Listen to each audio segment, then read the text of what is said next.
전기기사 필기 전기설비 기술 기준에 대한 첫 강의를 시작하도록 하겠습니다. 차트 1에 총칙이 나와 있습니다. 총칙은 KC 100 코드 넘버가 되겠습니다. 자, 여기 보시면 첫 번째 목적에서 이 전기설비 전기설비 규정은 여기 이제 KC라고 되어 있죠. 코리아 일렉트로 테크니컬 코드 이렇게 해서 이 코드는 기존의 우리 전기설비 기술 기준 및 판단 기준 그리고 내선 규정 이런 규정들이 전부 다 합쳐져서 KC로 이렇게 새롭게 제정이 된 겁니다. 이 KC는 전기설비의 안전 성능과 기술적 요구사항을 구체적으로 정하는 것을 목적으로 한다 이렇게 되어 있습니다. 자, 여기서 중요한 것은 KC의 목적이 뭐냐, 전기설비의 안전성능, 기술적 요구사항을 구체적으로 정하는 것, 요 항목도 잘 좀 암기를 해 두시기 바랍니다. 그 다음에 KC 코드 넘버 102에는 이 KC가 적용되는 범위를 정하고 있습니다. 이거는 이제 전체적인 KC 항목에 어떤 설비 내용이 들어가는가를 정하고 있는 거니까 이 8가지 항목에 대한 부분도 잘 좀 암기를 해 두셔야 됩니다. 이 항목 자체가 한 개의 큰 틀이기 때문에 대목차이기 때문에 반드시 이 목차를 외워 두셔야 됩니다. 자, 첫 번째 공통사항, 두 번째 저압전기설비. 자, 이 저압전기설비에 대한 부분은 전압에 대한 기준으로 저압전기설비가 구분이 됩니다. 다음 시간에 다음 차트에 요 저압전기설비에 대한 전압 기준이 나와 있으니까 그때 보시면 되고요. 자, 그 다음에 고압, 특고압 전기설비가 나와 있는데 이 설비 역시도 고압, 특고압에 대한 전압 기준이 나와 있습니다. 물론 AC/DC 구분되어서 그 적용 범위가 구분되고 있습니다. 자, 네 번째 전기철도 설비가 있는데요. 전기철도 설비는 전기철도와 관련된 전력시설물에 대한 설비에 대한 부분도 이 KC에 적용이 된다 이렇게 알고 계시면 되고요. 자, 다섯 번째 분산형 전원 설비가 있습니다. 이 분산형 전원 설비는 뒤에 보시면 우리가 이제 그림을 통해 가지고 제가 분산형 전원 설비에 대한 개념들을 이렇게 작성을 해 놨습니다. 자, 이 분산형 전원은 한마디로 무슨 말이냐면 우리 전력계통에 이제까지 적용되지 않았던, 즉 설치되지 않았던 전력계통 이외에 새로운 어떤 전원 설비가 분산된 지역에 이렇게 설치된 것을 말합니다. 대표적으로 한전배전계통에 태양광 발전 설비라든지 풍력이라든지 연료전지라든지 ESS 이와 같은 전원 설비가 한전전력계통에 별도로 이렇게 분산된 지역에 설치되어 있는 전원 설비를 분산형 전원 설비라고 합니다. 자, 이런 설비에 대해서도 좀 이따가 보시기로 하고요. 자, 여섯 번째는 발전용 화력 설비가 나옵니다. 이 발전용이라는 것은 전기를 생산하기 위한 설비로서 자, 화력, 즉 우리가 이제 어떤 화력 에너지를 이용해서 우리가 이제 터빈을 돌릴 때 그때 사용되는 그 설비들이 발전용 화력 설비가 되겠죠. 자, 7번 발전용 수력 설비가 있습니다. 자, 우리가 이제 전원을 생산하기 위해서 물의 힘을 이용해서 전기를 생산하는 그 모든 전기 설비들을 우리가 이제 수력 설비라 하죠. 이런 발전용 수력 설비 역시도 KC 범위에 들어간다 이렇게 알고 계시면 되고요. 마지막으로 여덟 번째 그 밖에 기술 기준에 정하는 전기 설비 역시도 이 KC 범위 안에 들어간다. 자, 8가지 항목에 대해서 반드시 외워두시되 여기서 지금 빠져 있는 부분이 있죠. 자, 통신 설비들이 빠져 있습니다. 그죠? 요 큰 내용 중에서 통신 설비들이 빠져 있다는 것을 유념을 해 주시고요. 자, 다음 내용을 보도록 하겠습니다. 자, 이번에는 KC 코드 넘버 111의 1입니다. 여기는 계속해서 적용 범위에 대해서 첫 번째 인축. 인축이라는 것은 여러분들 보시면 사람하고 가축이죠. 인축. 인축의 감전에 대한 보호와 전기 설비 개통, 시설물, 발전용 수력 설비, 발전용 화력 설비, 발전 설비 용접 등의 안전에 필요한 성능과 기술적 요구사항에 대해서 적용한다 이렇게 되어 있습니다. 자, 여기서 제일 중요한 것은 전압 구분이 되겠습니다. 자, 전압을 구분해 보면 저압은 교류에 대해서는 1kV 이하, 즉 1000V 이하 되겠죠. 직류에 대해서는 1.5kV 이하, 자 1500V 이하가 됩니다. 자, 고압은 요 전압 범위를 제외하고 1kV 이하니까 요거는 1kV까지 따지는 거죠.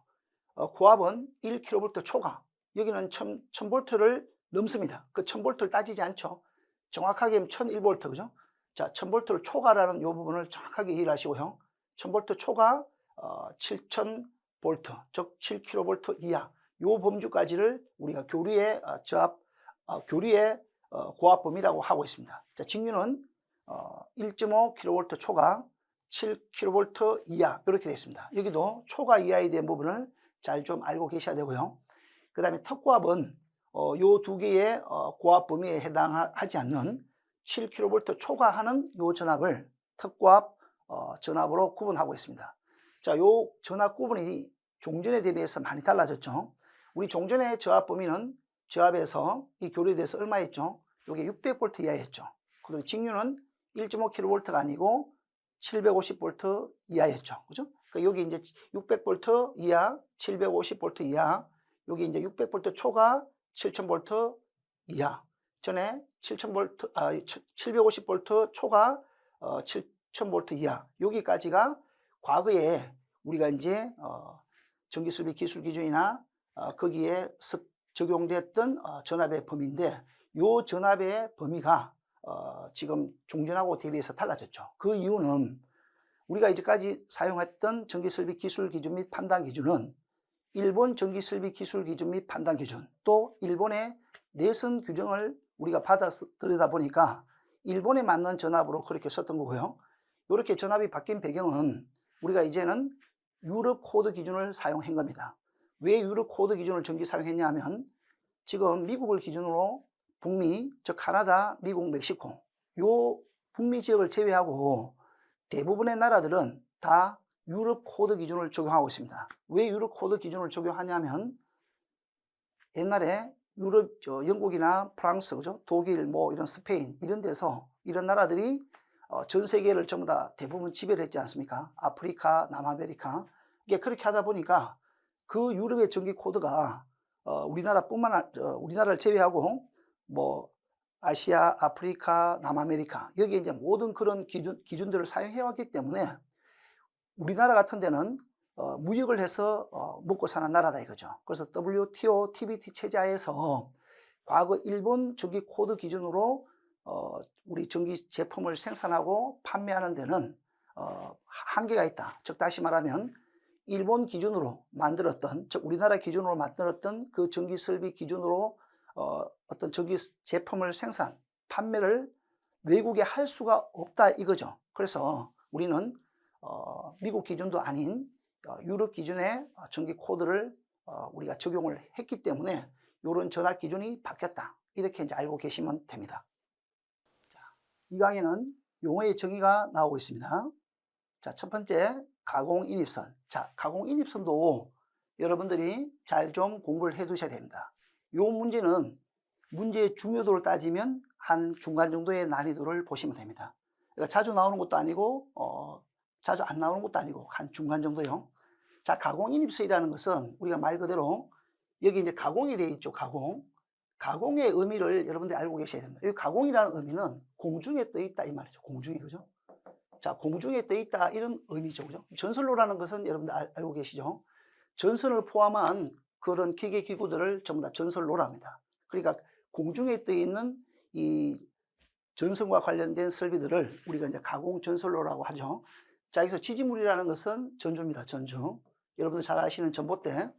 자, 이 지지물로부터 다른 지지물을 거치지 아니하고, 즉 전주라든지 뭐 다른 어떤 지지물을 거치지 않고 수용 장소의 부침점에 이르는 가공전선을 우리가 이제 가공인입선이라고 하고 있습니다. 자, 가공인입선에 대한 그림을 잘 나타내고 있죠. 여기 보시면 이게 이제 전주라는 거죠. 전주에서 이 중간에 다른 전주라든지 지지물을 거치지 않고, 자, 인입점에 이렇게 바로 이렇게 들어온 요 전선 부분을 가공인입선이라고 한다. 자, 개념을 잘 알아두시고요. 두 번째, 가습선은 지지물에 가설되는 모든 선유들, 선과 관련되어 있는 바인더선이라든지 이런 부분들을 전부 다 가습선이라고 하고 있고요. 자, 지중관로. 자, 이 부분을 여러분들이 잘 좀 암기해 두셔야 됩니다. 이 부분은 굉장히 중요한 항목이고 시험에 자주 출제가 되는 그런 내용입니다. 자, 지중관로. 지중관로라는 것은 지중전설로. 자, 이거를 여러분 공부하실 때 개념으로 잘 알아두셔야 됩니다. 여기가 이제 우리가 강정계통, 지중전설로가 있겠죠. 자, 그 다음에 여기 보시면 지중약전류전선. 요 약전류전선이라는 것은 통신설비죠. 우리가 이제 전압 범위가 낮은 이런 것들이 이제 지중약전류전선입니다. 지중약전류전선이라고 이야기하는 것은 여러분들이 이게 이제 통신과 관련된 통신설비 또는 제어설비 이런 것들로 보시면 되겠죠. 그 다음에 지중광섬유 케이블. 요거는 지중약전류전선과 동일한 건데 보통에는 광케이블 있죠. 요 광케이블을 이야기합니다. 여기 이제 지중에 설치되어 있는 지중 광케이블. 자, 광섬유 케이블, 이게 광케이블입니다. 요런 것들. 그 외에 이제 지중에 설치되어 있는 수관, 즉 물관이죠. 그 다음에 가스관, 그 다음에 이들을 부속하는 지중함. 자, 여기서 키워드는 전선로, 약전류 전선로, 광섬유 케이블, 그 다음에 수관, 가스관. 그죠? 그 다음에 여기 있는 지중함. 이 지중에 이런 내용들의 키워드가 들어가 있으면 이것은 지중관로다. 이렇게 암기를 하고 계셔야 되고요. 자, 두 번째, 접근 상태. 이 접근 상태도 매우 중요합니다. 여기서 지금 굉장히 중요한 그런 항목이니까 잘 좀 외워두셔야 되고요. 자, 1차 접근 상태라고 하는 것은 우리가 가공전선이 다른 시설물과 접근하는 경우에 그 가공전선이 다른 시설물의 옆쪽 또는 위쪽으로 수평거리로 그 지지물의 높이에 해당하는 거리 안에 이제 시설되는 것. 자, 이렇게 되다 보니까 이 가공전선이 이 시설물에 어떤 위험한 문제가 생기겠죠. 아래와 같은 가공전선의 절단이라든지 지지물의 도개, 이와 같은 전선이 다른 시설물에 접촉할 우려가 있는 이런 어떤 그 공간을 제1차 접근 상태로 하고요. 자, 그림을 보면서 다시 한번 봐보도록 하겠습니다. 자, 이 그림을 봐보시면 요게 이제 지지물이죠. 이 지지물의 높이입니다. 이 지지물의 높이에 위쪽으로, 옆쪽으로, 자, 요 높이에 해당하는 요 공간, 이 공간 안에 이 가공전선이 다른 어떤 시설물에 접근하면 안 되는 부분이죠. 그 부분이 제1차 접근 상태고요. 자, 제2차 접근 상태도 굉장히 중요한 내용입니다. 이 부분도 시험에 잘 나오니까 잘 보셔야 되고, 자, 이 부분은 요 1차 접근 상태 전체에서 다시 수평거리로 위쪽 또는 옆쪽으로 수평거리 3m 미만인, 자, 여기서 중요한 것은 3m 미만입니다. 3m 미만으로 옆으로 또는 위로 요 공간 부분을 제2차 접근 상태라고 한다. 자, 이것도 굉장히 중요한 내용이니까 잘 좀 보셔야 되고요. 자, 이번에는 5번 항목을 보겠습니다. 5번 항목에는 관동회로라는 내용이 나와 있는데요. 이 부분도 상당히 중요한 내용입니다. 지금 용어의 정리에서 전체적으로 시험에 잘 나오는 부분이 이 관동회로도 한 내용입니다. 자, 관동회로는 방전등용 안전기 또는 방전등용 변압기. 자, 이게 똑같은 의미입니다. 안전기나 이 변압기나 똑같은 의미를 가지고 있거든요. 자, 이제 이렇게 보시면 됩니다. 요거를 이제 우리가 전원을 받았죠. 자, 전원을 받으면 여기 이제 안전기가 들어옵니다. 자, 안전기는 여기 이제 전압을 올릴 수도 있고 전압을 조정하는 그런 부분이니까 이거를 변압기라고도 볼 수 있는 거죠. 자, 이렇게 되어 있고 여기서 어떻게 연결되어 있냐 하면 램프까지가 있죠. 여기 이제 방전관입니다. 이 방전관이라고 얘기하는 것은 여기서 나오는 빛 자체가 전자 방출에 의해서 튀어나오기 때문에 우리가 방전관이라고 하거든요. 요까지 거리, 요 전로 부분을 우리가 이제 관동회로로 한다. 자, 관동회로 부분에 대한 요 정의에 대한 부분을 이렇게 개념적으로 이렇게 그림을 통해서 외워두시면 좋을 것 같고요. 자, 6번 항목 분산형 전원 이 부분도 최근에 새로 이제 가끔씩 출제되는 그런 문제 중에 한 내용입니다.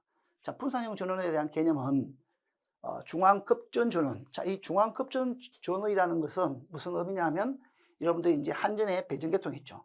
여러분들 지금 도로 옆에 보면 전봇대가 쭉 설치되어 있죠. 그 전봇대가 설치되어 있는 부분이 보통 이제 22,900선로거든요. 22,900선로 이걸 보시면 됩니다. 이게 이제 중앙급전 전원이라고 보시면 되고요. 자, 이 부분을 중앙급전 전원이라고 보시면 되고, 자, 여기에 어떻게 되어 있냐면 분산 배치되어 있다 했죠. 그죠? 여기 이제 분산 배치되어 있는 전원이다.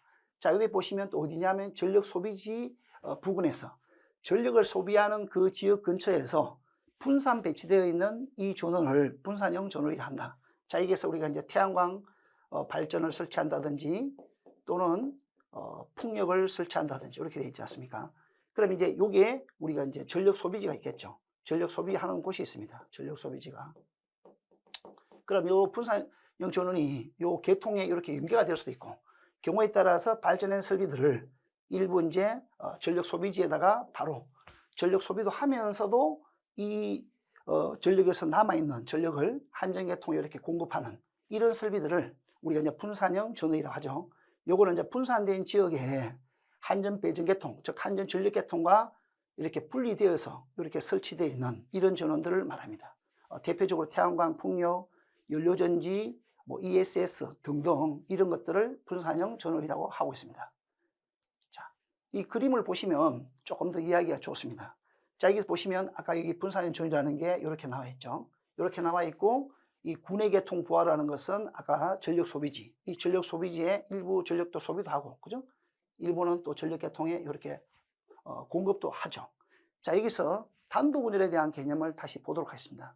단독 운전은 전력 계통의 일부가 전력 계통의 전원과 정기적으로 분리된 상태에서, 자, 이 말이 무슨 의미냐면 이런 얘기입니다. 자, 이제 한전 154 변전소가 있겠죠. 자, 154 변전소가 있으면, 자, 154 변전소의 1차 측 전압이 15만 4천 볼트이고 2차가 22.9kV. 자, 이제 전격 전압을 하면 25.8kV가 되겠죠. 여기 이제 메인 V12가 있고, 이 메인 V12에서 휘다 V12가 이렇게 쭉 있겠죠. 이렇게 쭉 이제 이렇게 있습니다. 여기서 이제 다시 25.8kV의 V12를 통해서 배전선로가 쭉 나간단 말입니다. 그죠? 나가는데 이제 이 부분, 이 전체 전력계통 전체가 고장이 난 게 아니고, 자, 예를 들어서 여기가 D번째다. D번째 배전선로에서 이 부분이 어떤 이유로 인해서 뭐 지락사고가 났다든지 또는 단락사고가 났다든지 해서 이 전력계통이 지금 이 차단기가 자, 오프가 되었단 말이죠. 그죠? 자, 이렇게 되어 있습니다. 자, 요 의미를 나타내고 있거든요. 이 전력계통 일부, 이 한전계통의 전원이 자, 어떤 이유로 인해서 차단기가 개방되어 있는 상태에서 자, 분산형 전원만 공급되고 있는 이 상태를 우리가 이제 단독 운전이라고 합니다. 아시겠죠? 자, 단독 운전에 대한 정의, 요 개념을 반드시 이제 알고 계셔야 됩니다. 자, 8번 단순 병렬 운전. 이 단순 병렬 운전은 말 그대로 그저 단순하게 이제 병렬 운전을 한다. 즉 한전계통과 그런 내용인데, 여기 보시면 자가용 발전 설비라든지 또는 저압 소용량 일반용 발전 설비를 배전계통에 연계해서 자, 운전하되 이 생산된 전력 전부를 우리가 자체적으로 소비하기 위한 것, 이게 이제 단순 병렬 운전이고, 이때 이제 생산된 전력이 연계계통으로, 즉 한전계통으로 송전되지 않는 그런 형태가 단순 병렬이고요. 자, 이 의미가 무슨 얘기냐면 이제 이런 얘기죠. 아까 우리가 한전계통이 있었죠. 한전계통이 있었는데, 자, 여기서 이제 우리 이제 분산형 전원이 설치되어 있다고 보아보겠습니다. 분산형 전원이. 자, 분산형 전원이 설치되어 있는데, 이렇게, 자, 우리 소비지가 있겠죠. 자, 소비지가 있습니다. 여기 이제 아까 부하 설비가 있다고 보면요. 일반적으로 한전계통에서요. 일반적으로 우리가 전기를 이렇게 소비지 쪽으로 전력을 공급하겠죠. 그죠? 그럼 이 소비지 쪽에 만약에 전기가 좀 부족하다든지 또 우리가 또 분산형 전원을 이용하고 싶다. 그럴 때 이 소비지 쪽에서 별도의 분산형 전원을 설치하는 거죠. 그래서 이 분산형 전원을 전력계통에 이렇게 보내지 않고 단순하게 이렇게 소비 지역만 이렇게 공급하는 이런 계통 운전을 단순 병렬 운전이라 한다. 이렇게 보시면 되겠죠. 자, 단순 병렬 운전에 대한 부분, 여기 보시면 연계계통으로 송전되지 않는 병렬 형태다. 이렇게 되어 있죠. 분명히 이제 생산된 전력, 여기서 생산된 전력을 분산 전원에서 생산된 전력을 전력계통에 보내지 않는다 되어 있죠. 어디로 쓰냐? 다 소비지로 이렇게 공급한다. 이렇게 되어 있습니다. 그 다음에 이제 계통 연계는 밑에 보시면 둘 이상의 전력계통의 계통 사이를 전력이 상호 융통될 수 있도록 선로를 통해서 연결하는 것. 자, 이런 부분은 이제 전력계통 상호 간 송전선, 변압기 또는 직류 교류 변환 장치. 여기 이제 인버터, 즉 PCS 이런 겁니다. 이런 거와 연결되어 있는 것, 즉 계통에 연결한다 이런 의미죠. 자, 그런 내용이고요. 자, 10번. 10번 내용 이 부분도 시험에 자주 출제되는 부분이니까 잘 좀 암기를 해 두셔야 됩니다. 여기는 전기 철도용 급전선이라고 되어 있죠. 이 급전선은 전기 철도용 변전소로부터 다른 전기 철도용 변전소 또는 전차선에 이르는 고슬로, 그러니까 변전소하고 변전소죠. 여기서 여러분들 주 키워드는 뭐냐 하면, 자, 전기 철도용 변전소입니다. 철도용 변전소요. 자, 철도용 이 변전소하고, 그 다음에 또 다른 철도용 변전소죠. 철도용 변전소. 요 사이에 이 슬로, 이 부분이 우리가 이제 뭐냐 하면 전기 철도용 급전선으로 되어 있습니다. 물론 요게 또는이가 요 전기 철도용 변전소에서 다시 전차선이 있겠죠. 전차선까지. 요때까지 이르는 슬로. 그러니까 이렇게 그림을 이어둬서 용어의 정리를 이해하고 계시면 더 좋을 것 같습니다. 자, 11번. 전기 철도용 급전선로는 전기 철도용 급전선 및 이를 지지하거나 수용하는 시설물. 요거는 요렇게만 이어두시면 될 것 같고요. 요거 자체보다는 아까 10번 전기 철도용 급전선, 그 부분이 굉장히 중요합니다. 자, 12번 등전이 본딩을 보도록 하겠습니다. 등전이 본딩이란 의미는 등전이를 형성하기 위해서, 자, 도전부 상호간을 전기적으로 연결한다 이렇게 되어 있죠. 자, 이 말의 의미는 뭐냐면 말 그대로 등, 이 같을 등자죠. 같다 이 말이죠. 같다. 뭐가 하냐면 전위, 즉 전압이 똑같다. 전위라는 거는 어떤 전기의 위치 에너지죠. 그죠? 그러니까 이제 전위, 즉 여러분들 쉽게 얘기하면 전압이라 보시면 됩니다. 그러니까 전압을 똑같이 맞춰주기 위해서 본딩, 연결한다 이 말이죠. 자, 이게 이제 무슨 말이냐면, 자, 예를 들어서 우리가 이제 낙뢰가 쳤습니다. 이렇게. 여기 이제 피레도선이 있고요. 낙뢰가 쳤을 때 요 이제 수레부가 있고 여기 인하도선이 있겠죠.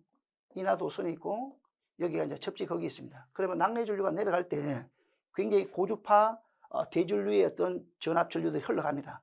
만약에 고주파 전류가 흘러갈 때 이때 보면 자기력선이 나오면서 이 자기력선하고 이 노출 도전부, 즉 전기가 통하고 있는 이런 노출 도전부 사이에 이는 마이너스 NT-T분의 D파이, 우리 파라데이 전자 유도 작용해서 이렇게 전위가 여기 V1, V2 이렇게 뜰 수 있습니다. 자, 이렇게 만약에 M1, M2 사이에 전위가 떴을 때 만약에 사람이 이렇게 이 M1하고 이 M1 요거를 만약에 잡았다. 그랬을 때 요 M에 V1 전압이 떠 있는 상태고 이 M에 V2가 전압이 떴을 때 이 전위차가 예를 들어서 50V를 초과하는 이런 어떤 전압에 대해서 우리가 접촉 전압의 범위를 넘어갔을 때 이 사람이 감전의 우려가 있다 이거죠. 그럴 때 이런 전위를 똑같이 맞춰주기 위해서는 이 지금 도전선 부분이죠. 이 M이라는 것은 노출 도전부입니다. 쉽게 얘기하면 우리 여러분들 전동기 외항 같은 거, 그 다음에 전등 같은 거, 전기를 사용하고 있으면서 평상시에 저렴 고장이 나지 않았을 때는 그 외암이 안전하나 저런 사고가 났을 때 외암에 전위가 뜨는 그런 우리 전기 설비들을 노출 도전부라 하고 M이라고 표현합니다. 자, C라는 거는 여기는 우리가 이제 계통의 도전부, 전력 계통이 아니면서도 전기가 흐르는 그런 부분이면서 금속체를 이루고 있는 가스관, 수도관 뭐 이런 부분이 대표적인 게 되겠죠. 자, 이런 부분들은 전부 다 이 주접진 단자, 또 우리가 다른 말로 MEB라고 되어 있습니다. MEB, 메인 어스 본딩이라고 되어 있겠죠. 등전이 본딩 바라고도 이야기합니다. 등전이 본딩 바, 등전이 본딩 바. 라고도 얘기도 하고 여기서 또 주접지 단자 이렇게도 표현하거든요. 그래서 이렇게 이 단자에다가 모든 걸 연결함으로써 이 노출 도전부 또는 계통의 도전부에 뜨는 전위를 전부 다 똑같이 맞춰주면 여기서 어떠한 암리치 범위 안에 이런 도전선 부분을 접촉하더라도 감전의 우려가 없도록 하기 위해서 본딩하는 겁니다. 이런 것들이 과거에는 우리 전기 설비 기준에는 적용되지 않았으나 이 IC 쪽에는 이런 게 적용되고 있었죠. 그리고 이런 것들이 우리 KC에 도입됐다. 이런 내용을 보시면 됩니다. 자, 13번에는 등전이 본딩망이라는 것은 말 그대로 이 등전이를 이루기 위한 한 개의 망, 네트워크라고 보시면 되죠. 네트워크. 그죠? 자, 이거는 네트워크라는 거는 이제 이런 얘기입니다. 아까는 주 접지 단자가 한 개의 어떤 포인트로 있었죠. 근데 이번에는 이렇게 망의 형태로 구성되어 있다 이거죠. 그래서 여기서 예를 들어서 우리가 이제 어떤 기기가 있지 않습니까? 기기가 이렇게 되어 있으면 이 기기를 이 망에다가 연결하는 거. 이 기기하고 기기도 본딩하고 기기하고 이렇게 연결하는 거. 이 본딩망에 연결하는 거. 이거죠. 이 부분이 아까도 말씀드렸던 뭐냐면 본딩망이다라는 거죠. 아시겠죠? 이 본딩망이다. 망. 그래서 이제 등전이를 이루기 위한 망이라 해서 등전이 본딩망 이런 거죠. 망, 네트워크형. 자, 이런 거는 개념만 딱 잡으면 될 것 같고요. 자, 14번 항목은 노출 도전부는 여기 이제 충전부는 아니지만 이게 이제 무슨 얘기냐면 정상적인 상태에서 즉 절연 고장이 일어나지 않았을 때 절연체가 파괴되지 않았을 때 얘기죠. 절연체가 절연 고장을 발생시키지 않았을 때 절연 고장을 발생시키지 않았을 때입니다. 시키지 않았을 때 즉 정상적인 상태죠. 정상적인 조건 하에서 절연체가 지금 파손이 되지 않았으니까 여기 이제 누설전류가 흘러나오지는 않는단 말이죠. 자, 그럴 때 이 충전의 위험이 충전부는 아니지만 자, 이 고장 시에는 충전될 위험이 있고 사람이 쉽게 접촉할 수 있는 기기의 도전성 부분. 자, 이런 얘기가 이걸 그림으로 표현하면 이렇습니다. 자, 이렇게요. 자, 여기가 우리가 이제 회로입니다. 전류가 이렇게 흘러가고 여기 전압이 되겠죠. 그러면 이 부분을 우리가 이제 절연체로 이렇게 커버를 해야 되겠죠. 절연체로 커버해야 높은 절연 저항을 갖고 있는 이 절연체가 여기 감싸져 있으면 여기 전류가 흘러나올 수가 없겠죠. 왜냐하면 I는 R분의 V거든요. 오음의 법칙에서 이게 높은 저항값을 가지면 여기 어떤 전압이 걸린다 하더라도 이 전류가 이쪽으로 새어 나오지 못합니다. 이거를 누설 전류라고 그러죠. 리키지 커런트요. 자, 이 부분을 우리가 이제 또 이 절연체를 보호하기 위해서, 이 절연체를 보호하기 위해서 어떻게 하죠? 이렇게 외암을 둘러싸고 있죠. 외암으로. 자, 이렇게 되어 있는 부분을 우리가 이제 노출 도전부를 한다. 그래서 이제 이 충전부가 아니라는 것은 정상적인 상태에서는 이 외암에 전기가 흘러나오지 않죠. 그러니까 충전부는 아니단 말이죠. 그런데 요 지금 그 파랗게 기술된 요 절연체 부분 있죠. 이 부분이 이제 만약에 절연 고장이 났다. 이때 고장이라는 건 절연 고장입니다. 절연체의 이 절연 저항값이 떨어졌다는 거죠. 이 절연 저항값이 떨어지니까 여기에 누설 전류가 크게 흘러갈 수밖에 없겠죠. 이렇게 흘러나온다는 거죠. 그랬을 때 이 외암 사이에 이제 전이가 뜨겠죠. 그랬을 때 사람이 이렇게 이 전이가 뜨고 있는 이 노출 도전 부분을 잡았을 때 여기 이제 전이가 뜬단 말이죠. 그래서 이 접촉이 될 때 이 사람이 위험한 문제가 생기겠죠. 요런 부분이 노출 도전부다. 자, 노출 도전부에 대한 정의를 반드시 잘 알고 계셔야 되고요. 이 대표적인 게 우리 전동기 외암 같은 거. 전동기 외암, 뭐 히타 같은 거 있죠. 또 히타 같은 것도 안에 보면 우리가 전기 회로가 구성되어 있고 외부에 금속으로 되어 있죠. 그 다음에 전등 같은 거 안에도 회로가 구성되어 있고 바깥쪽에 금속체로 커버가 되어 있죠. 자, 그런 것들이 대표적인 예이다. 이렇게 보시면 되고요. 자, 15번 계통의 도전부. 요 계통의 왜라는 것은 전력계통이 아니다 이 말이죠. 왜? 그죠? 전력계통 아니면서도 도전부, 즉 도자가 흐를 도자에다가 전류 전자에다가 우리가 부분 부자죠. 자, 우리가 전력계통이 아니면서도 전류가 흐를 수 있는 부분을 우리가 계통의 도전부랍니다. 이런 부분이 대표적으로 아까 가스관, 그 다음에 수도관, 그죠? 그 다음에 또 각종 설비 배관들, 그죠? 기계 설비 배관들, 이런 것들이 전부 다 계통의 도전부가 되는 것입니다. 자, 용어에 대한 정리를 잘 알고 계시면 이 문제를 푸는데 문제가 없을 것 같습니다. 자, 접지도체는 계통, 그 다음에 설비 또는 기기 한정과 접지극 사이의 도전성 경로 또는 그 경로의 일부가 되는 도체를 우리가 이제 접지도체라고 하고요. 자, 접지 시스템은 기기나 계통을 개별적, 공통적으로 접지하기 위해서 필요한 접속 및 장치로 구성된 설비를 접지 시스템이란다. 자, 이 내용을 두 개를 제가 설명을 드리면 이렇습니다. 앞에 우리가 이 주접지 단자가 있었죠. 주접지 단자가 있었고요. 이 주접지 단자랑 여기 보면 접지극이 있습니다. 접지극이요. 우리가 이제 앞에 뒤에 보면 이 접지극을 A형 접지극 또는 이제 B형 접지극 이렇게 이제 또 나눕니다. 그죠? 자, 이 접지극하고 주접지 단자 이 사이에 연결하는 부분이 요거를 우리가 이제 접지도체 이렇게 보시면 됩니다. 요 부분이 접지도체 이렇게 보시면 되고요. 요걸 또 접지서이라고도 이야기합니다. 자, 요렇게요. 요렇게 이제 구분이 되어 있습니다. 그래서 이제 개통이나 설비 이 한 점 또는 접지극 사이의 도전선 경로 또는 경로의 일부가 되는 부분, 그러니까 이 접지도체 부분은 요 부분이고, 우리 앞에서 요런 거 공부했었죠. 앞에서 어떤 걸 공부했냐 하면 여기 노출도전부가 있었죠. 노출도전부. 이 노출도전부가 있을 때, 자, 이 노출도전부하고 다시 요 주접지 단자하고 연결되는 요 선을 우리가 이제 보호도체라고 그러죠. 보호도체. 보호도체라고 우리 영어로 P라고 합니다. 이렇게 이제 보호도체 부분이랑 요 접지도체 부분을 구분해가 알고 계셔야 되고요. 접지와 관련된 이런 모든 시스템들을 우리가 이제 접지 시스템이란다. 그러면 이 접지도체뿐만 아니고 이런 접지거까지를 보통 다 합쳐서 접지 시스템 이렇게 보시면 되겠죠. 자, 그 다음에 전위상승이라는 거는 Earth Potential Rise라고 되어 있죠.